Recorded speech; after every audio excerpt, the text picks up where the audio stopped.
What's going on, guys? TieFly85 here again, and welcome back to another episode of MG Nights. Now today, coming at you with another video, what I want to go ahead and talk about was some really cool, awesome stuff that I did see in movies, TVs, and video games, and so let's just go ahead and jump right into it. Now, the first article up that I did want to go ahead and talk about was Nathan Fillion's Uncharted fan film could become a TV show. Like, oh my goodness, that is so exciting. I don't know about you guys, but if none of you have seen this particular, like if you haven't seen the Nathan Fillion Uncharted fan film, I highly recommend that you go see it because you will not be disappointed. If you're a huge fan of the Uncharted series for PlayStation, like you're gonna love it. And with Nathan Fillion, I mean, like he already is voice for Drake, so I mean, it's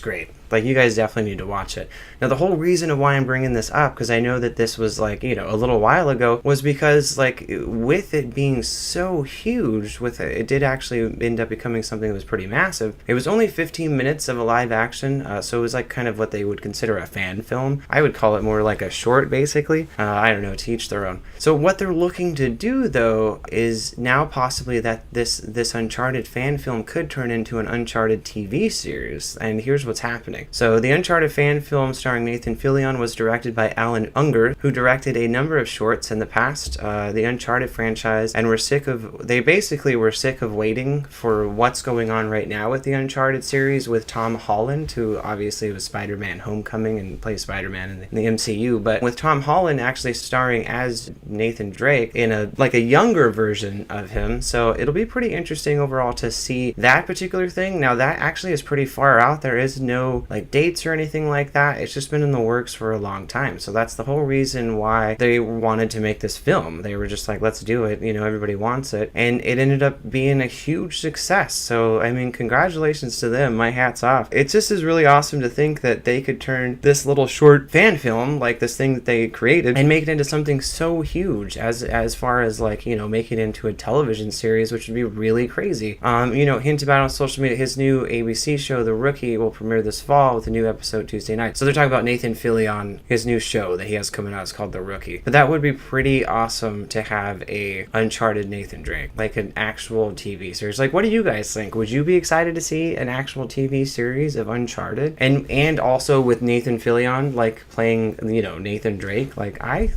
honestly think that'd be pretty freaking awesome. And I would love to see it because I've loved Nathan Fillion all the way back from Firefly. So, I mean, it's definitely great to see him kind of still around and rolling. Now, that's kind of all I had to talk about that for there. Now, the next thing up that I wanted to talk about is from, you know, the Merc with the Mouth. And he actually, from Ryan Reynolds, is producing an R-rated remake of Home Alone. Yes, you heard that correctly. An R-rated remake of Home Alone. Now, what exactly is that, you ask? Basically, what it's going to be, even as Fox and Disney's deal basically closing this week, one of Fox's most popular friendly franchises was being revived for a new era and completely different tone and intended audience. That franchise is Home Alone, which started in 1990 John Hughes movie, starring Macaulay Culkin, Joe Pesci, and Daniel Stern, inspiring 4 sequels. Yes, 4. I know most people only really know about 1 and 2, but yes, there were 4. So it is kind of crazy, but it's going to be called Stoned Alone. So it is going to be an R-rated movie, and it's more for obviously adults, but it's going to be called Stoned Alone.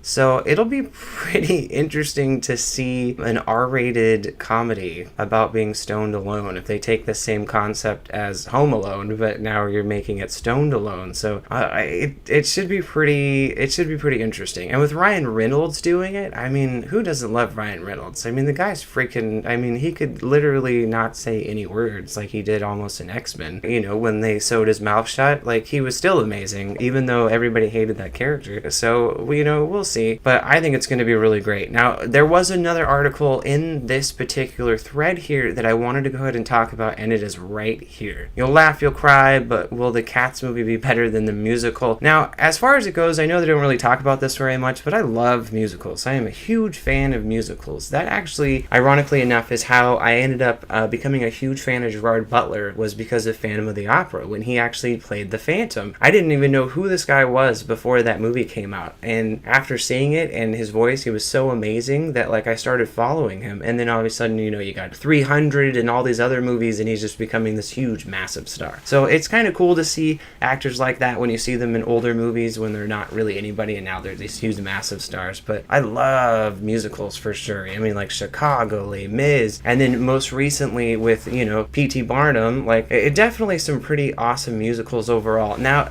the biggest reason why I wanted to bring this up is because I'm sure a lot of people are probably familiar with, you know, Cats and Cats the musical and that kind of stuff. But I just am not really. I am excited that they're adapting more musicals. Don't get me wrong. I love musicals like Rent and that kind of stuff, and I would love to see them bring back the original cast, which obviously they're not going to do that. The biggest things right now attached to this are going to be 3 singers, which if you see right here on the screen, you got Jennifer Hudson, Taylor Swift, and James Corden.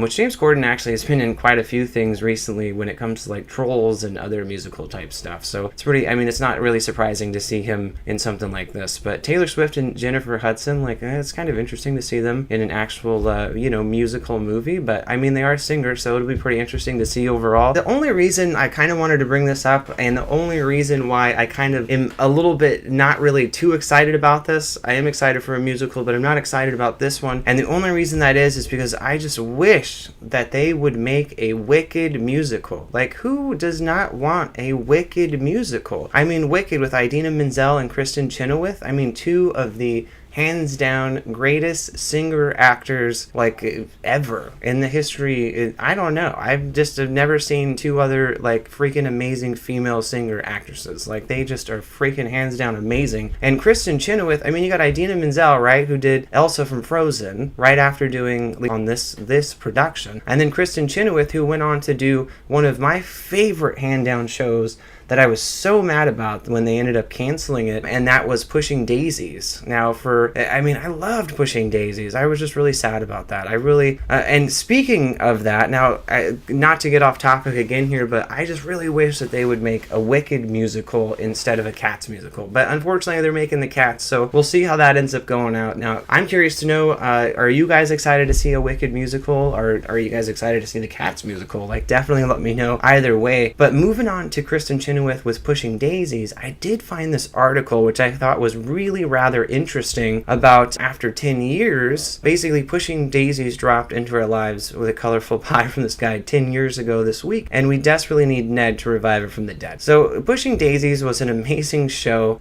You basically had Kristen Chenoweth and a few other actors, and basically what happened is he had the power to bring the dead back from life, so he'd be able to touch them, bring them back to life, and then he was able to help detectives to figure out like what happened to this person, so if somebody murdered them or something happened. So it was just a really interesting concept of a show. It was called Pushing Daisies. I'd highly recommend that you all check it out. It's such an amazing show. But they're talking here within this article about actually bringing it back after this 10-year stint, and it would be pretty awesome to have a reboot of this because, I mean, yes, why not? It was a freaking amazing television series, and they really need to bring it back because they just have to. They really do have to, honestly. All right, well, that's all I had on that particular one. Moving on, now we do have the Lord of the Rings. So Amazon Studios names a writing duo to lead the creation of Lord of the Rings television series. Now, that's pretty exciting overall because we have basically who it is J.D. Payne and Patrick McKay who both developed the series for Amazon. So it'll be really interesting overall to see like these guys in action because, I mean, they are also writing the next sequel to the Star Trek film as well as being a part of the writer's room for the 2020 Godzilla vs. Kong. So, I mean, I kind of figured there was going to be a Godzilla vs. King Kong just because of the massive amount of, like, you know, redos they keep doing on King Kong and Godzilla. So it's honestly about time. It's kind of like Freddy vs. Jason, you know what I mean? We got one of them after so many years, and now everybody's just like, where's the second sequel? Like, or just something, you know what I mean? Add some other horror figures together, or add some other, you know, iconic characters, like that kind of thing. And people love that kind of stuff. So basically that's all it was. I just wanted to give you guys the update on the Lord of the Rings because it's just really exciting and I'm excited for it. I mean, are you guys excited for it? I'm excited because these guys are going to be awesome and I'm super stoked. that, you know, I mean, we got some really good writers, so I'm just really stoked to see that something good is going to come of this. That's just all I'm hoping for. I'm hoping something good comes of this for sure, because, I mean, who doesn't love Lord of the Rings? Come on, for reals. I know it's been a long time, and it's kind of like, it's a classic tale, and it'll just never get old, okay? It'll never get old, honestly. I don't think that in my lifetime they'll ever redo the Peter Jackson Lord of the Rings trilogy series. I don't think it'll ever happen. I think that'll be one of those movies that they'll never touch, unlike they've done with all of these other trilogies that they're trying to reboot. But, I mean, hopefully that'll just be one that'll just be, like, go down in the history books as, like, a perfect 3-movie franchise, and then you never touched it again. So, alright guys, well, moving on from that, I do have a quick little announcement about a certain game that we're all super stoked about that's coming out here soon, and that's Fallout 76. And with the Fallout 76, the beta begins in October, but not everyone will get access at once. So I was kind of reading over this article a little bit, and it looks like basically if you did a pre-order starting in October, we'll be selecting people who have pre-ordered the game from a participating retailer to enter our beta. So basically they're going to start small and grow over time to prepare for launch. It was kind of funny because Todd Howard from Bethesda actually made a joke about it by saying that they're going to use the beta to test a way to break the game so they can fix it at launch. Kind of a little nod there to one of their other games, which is actually kind of funny. But yeah, so basically if you pre-ordered it, you should be able to get into their beta. Now they do have a like launch thing, so I was kind of curious to look at it. So I did pull up that page, and it brings up the Bethesda page, and then yeah, here it is, redeem your beta code. So then you would just go here, follow the steps, redeem the code, and then you would kind of be entered in, and they would let you know via email whether or not you made it